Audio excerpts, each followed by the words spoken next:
Today we're in Central New York with the Titus family. Dan Titus, his son Keith, and his sister Piper. After the unexpected loss of their father Keith Titus, this family faced challenges that could have ended it all. Instead, through sacrifice, innovation, and an unwavering commitment to each other, they carried the legacy forward and built one of the most respected transportation companies in America. This is a story about succession, a story about family, and a story about what happens when you refuse to quit. And this is a Bulk Loads feature.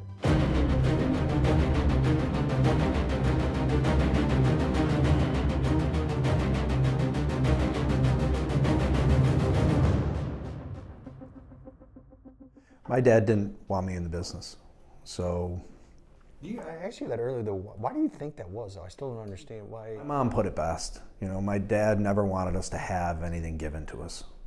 He wanted us to work for everything we had. It's why we worked on the farm as kids. It's why we swept floors and spun wrenches. If you can go back, so father passes away. Essentially it's your mom's business. I know there's a big story behind that. Can you walk us through that? So he says, you know, you're not welcome. I got a plan. I have a management team. The team had been with us for a really long time, and they were rock solid. Some are still here. You know, he put that staff in place. You know, the business hadn't lost money in 20 years. We had no debt, cash reserves. Like the business couldn't have been more square if it wanted to be, and this was 99. Sales were around? 30 million. Okay. And with about $1 million of EBITDA, you know, pretty square. And then the dot-com bubble burst, you know, the market tanked. At the same time, some folks started to poach some of our people. You know, they got in the ear of some of our people about Dad being gone and our inability to survive that downturn. So at that time, I'd gone to work in the finance industry, and I spent 2 years in that space and did really, really well. And they taught me the structure of sales, you know, learning how to sell. And so the business spends a couple years kind of deteriorating, and finally talked to Mom, and Mom's like, you know, and at this point I'd worked in the business and around the business, so I was still connected to a lot of the people, and you know, I was hearing what was going on, and I knew things weren't good. You know, our sales had continued to decline as people left and took customers and drivers with them. And finally one day she said, things aren't real good. And my mom was always an optimist, but my mom was a 27-year school bus driver. She didn't run this business, she didn't work in it. She was my dad's bellwether for people. My dad would introduce my mom to people, and my mom could read people and would say that person's a good person, or that person is not a good person. And she was right so much more than she was wrong. And it was a huge value that, you know, my dad took from my mom in that respect. But my mom didn't make decisions in this business. So, but eventually, you know, she called me and said, hey, I want to send you some financials. You know, you're reading financials in your business. I said, every day. I said, well, you look at them. And she sent them to me, and they were terrible. 13 million, 12 million, losing $1 million a year at that point. Borrowed against all the equity that was in the business. The bank had almost 3 years of straight losses. They had cut off the lines. There was no lending arrangement. I said, Mom, this is bad. Like, you know, what are the accountants and lawyers telling you to do? And she said, well, they're telling us to sell the business. I would take their advice, sell the business. And she said, okay, I'm gonna think about it. So she called me back, you know, 2 weeks later, and said, I got a plan. Now, I'd been around the financial world for 2.5 years at that point. I understood companies, and I understood bankruptcies and clawbacks, and I said, what's your plan? She's like, I took all the life insurance money and I put it in the business. And I went, you did what? She's like, yeah, I took all the life insurance money that your dad had and I put it in the business. I'm like, Mom, you can't do that. If this business doesn't make it, you lose that money. You can't take that money back out. The bankruptcy, you know, when they dismantle this business, you know, you can't pull it back out. They'll claw it back. Like that's very standard practice in bankruptcy law, and you'll wind up with nothing. And I'll never forget it, because this is a really pivotal point in the business. She didn't even blink, and she's like, I grew up on a dirt poor farm. I got no problem going back there. You know, what I can't do is go to the grocery store and stand behind people that worked in this business that can't afford their groceries, when I made a choice to keep the money that our family made as a function of the work that your father and I did, and I can afford my groceries. If this business goes down, I go down with it, because if they can't buy groceries, why should I be able to buy groceries? Like, I've been poor before, it's not a big deal, I'll be poor again. She is one of 9 kids. So she grew up like super poor. My grandpa worked at the steel mill. And I went, well, that's admirable, but I still think it's dumb. Like, I don't know what to tell you. Like, that's not the plan, Mom. That putting the money in the business is prolonging the inevitable. What is the plan? She's like, oh, there's 2 parts to the plan. She goes, the second part, you're gonna like this part. I said, okay. I said, well, what is it? She's like, you're gonna come to work for the business. I said, okay, well, what are you offering me? Because I was doing really well at that point, I just got married, I had 2 kids. 24, almost 25, and she said, I go, what's the offer? She's like, well, I'm gonna pay you half of what you make now, and I'm gonna expect you to work twice the number of hours. I said, Ma, I think you got that one backwards. Like, you're gonna pay me twice what I make now, and I'm gonna work half the number of hours, because I was working a lot of hours, at that time. She said, no, I said it right the first time. And you have no leveraged assets right now, so you have a very small window where you need to sell this business right now, because it's about to close. You have a negative cash flow cycle, all these things are stacked against you, and my mom was like, thank you for your advice, longtime accountant and lawyer best friends of my dad, with the advice. And then I went to my brother and was like, hey, I took a reverse mortgage on the house, and I took all the insurance money your dad left me, and I gave it to the controller to put in the business so that we can try to fix this. Do you think you could leave the job you're at and come and help me? And he was like, I have a new baby and a wife, and I just started this career. I'm sorry, what did you do? Earlier at the office, we were talking about when Dan came to kind of run the business. He said you called or talked to him and said, hey, I want to pay you half of what you're making now, and you're going to work double the hours. I did, and he said, I'm not sure I like that deal. It doesn't sound like a good deal. And I said, well, I don't have a choice. We're going to keep it going, and if we're going to keep it going, you have got to come, because we will not survive without you. What led you to really call or reach out to him, and the moment when all this was happening? Well, my intention was, when my husband passed away and I stepped in, I am not a truck driver. I am a truck driver. I have my class 1, and I've driven for years with my husband, but I am not a company runner. And I know my strengths. I knew I could keep it going because I had such good people working for me. But I didn't understand a lot of the things you have to understand to run a company. And I knew he did. From a young man, he worked in every part of the office. I can remember Keith coming home from work and saying to me, I just kicked his feet off the desk. I said, what? He said, yeah, can you imagine my son sitting up there in dispatch with his feet on the desk? I walked in there, he said I knocked his feet off the desk and told him, that isn't gonna happen, that isn't gonna work. But as far as your question, I had planned all along to bring him in, and he kept putting me off because he just wasn't ready to come either. Unfortunately for me, he got out in the world and decided he liked it. And were you optimistic that he was gonna accept it, or were you worried? I knew he was. I knew he really belonged there, and I knew he was going to come. And I knew he wanted to follow in his father's footsteps. Again, the money was a big issue because he had gone to college to make money and get out in the world, and when he realized he could do that, I think that it kind of gave him a different perspective. And then when I didn't give him a choice, I said, I need you, you come now, or you don't come. And he said, okay, I'm there, Mom, I'll be there. And he came. And it was the best thing that ever happened. And my brother's like, sorry, Wendy, that's his mom. I gotta go on a road show and solve this, because my mom just dumped her entire fortune into this business, and if she goes down, she doesn't have a house. It was 2 years, they couldn't get a banking relationship. They started reselling business, they started looking at data differently. They really just started like a road show, right? Earning business back, earning drivers back, earning relationships back.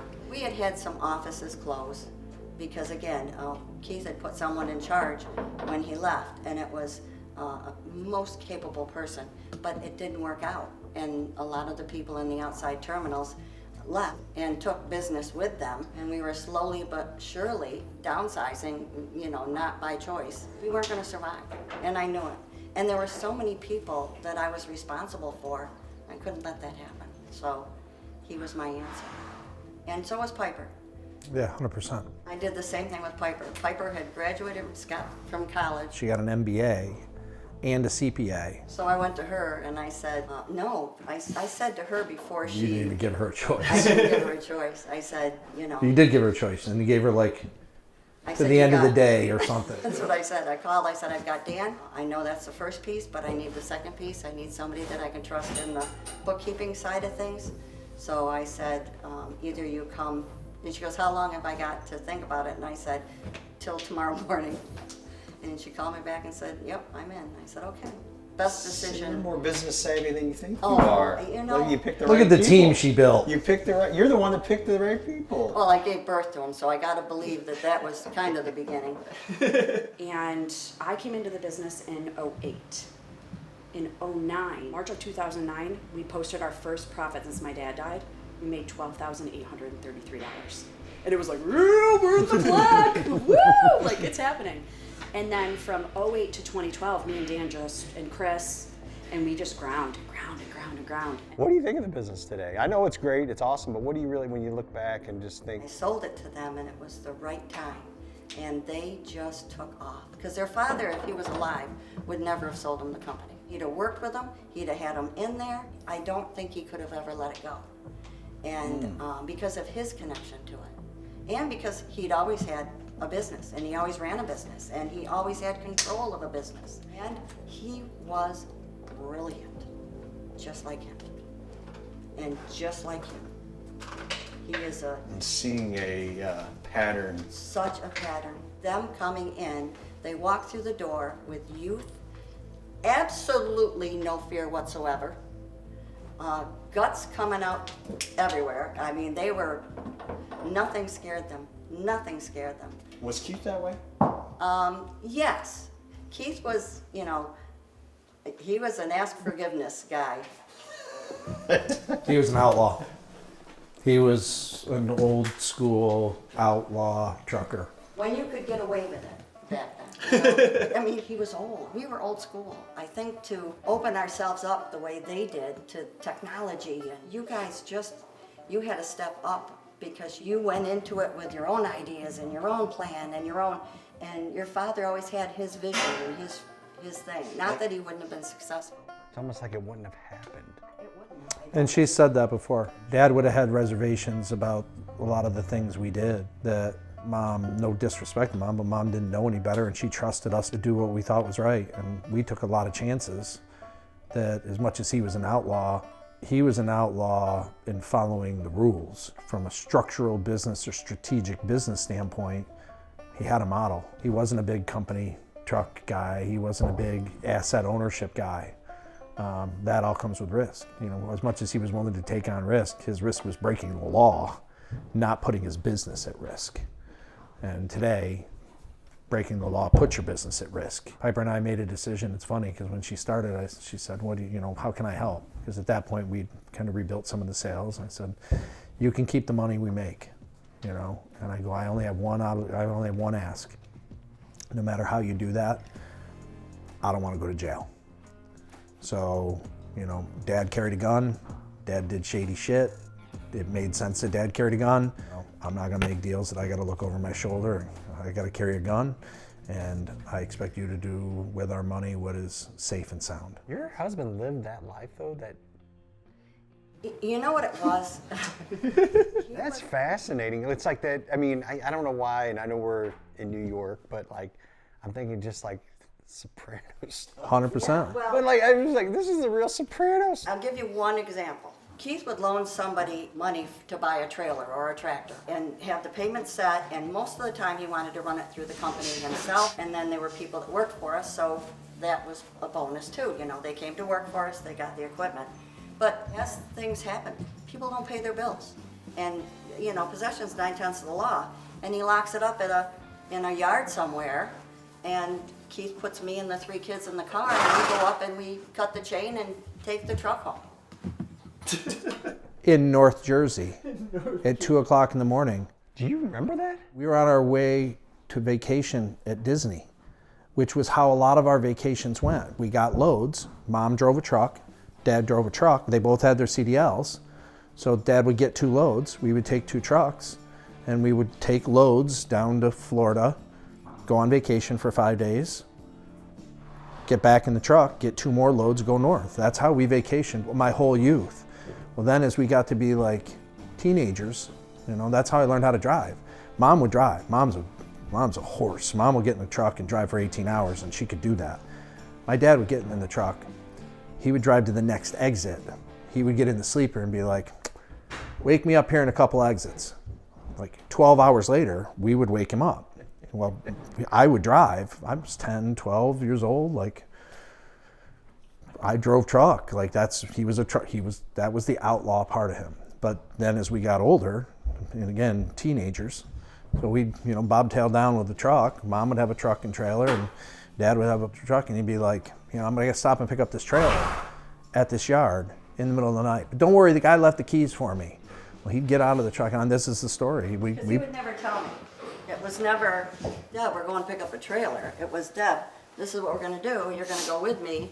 Hey, we got to stop and do this. I gotta do this for my buddy or whatever. Like he always had a spin. So he rolls up to this yard at 2 o'clock in the morning in Jersey. You know, gets out, has this key ring. He always had a big keychain with 100 rings of keys on it. Gets out, goes up there and fuddles, and Mom's behind us, like in the truck, fuddles with the key, acting like he's trying to put a key in this lock.